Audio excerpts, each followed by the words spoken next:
জলজটে একাকার ভারতের আসামের গুয়াহাটি। অতিবর্ষণে বিকল ভারী যানবাহন, ঘরেও ঢুকে পড়েছে পানি, অসহনীয় জনজীবন। গত দুদিনের বৃষ্টিতে এমন পরিস্থিতি বাংলাদেশের পার্শ্ববর্তী রাজ্য আসামে।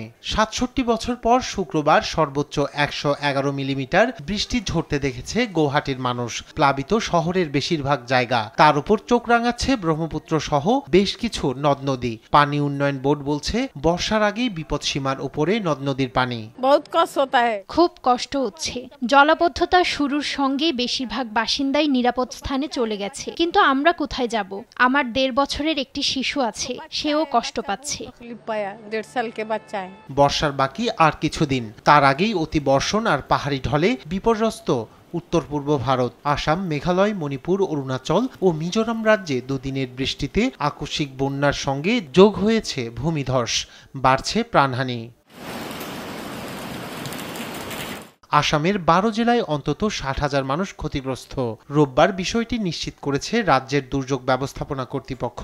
কিছু অংশে জারি রয়েছে রেড ও অরেঞ্জ অ্যালার্ট। মর্মান্তিক দুর্ঘটনা ঘটেছে অরুণাচলের ইস্ট কামেং জেলায়। ভূমিধসে গাড়ি ছিটকে পানির তোরে ভেসে যায়। প্রাণ হারান ২ পরিবারের ৭ জন। শনিবার রাতে সিকিমেও মেঘ ভাঙা বৃষ্টি ঝরেছে। হু হু করে বাড়ছে তিস্তার পানি। লাচুং ও লাচেনের সঙ্গে বিচ্ছিন্ন যোগাযোগ। আটকে পড়েন প্রায় ১৫০০ পর্যটক। তাদের উদ্ধারে ছুটে যায় জরুরি বিভাগ। জম্মু কাশ্মীরেও একই পরিস্থিতি।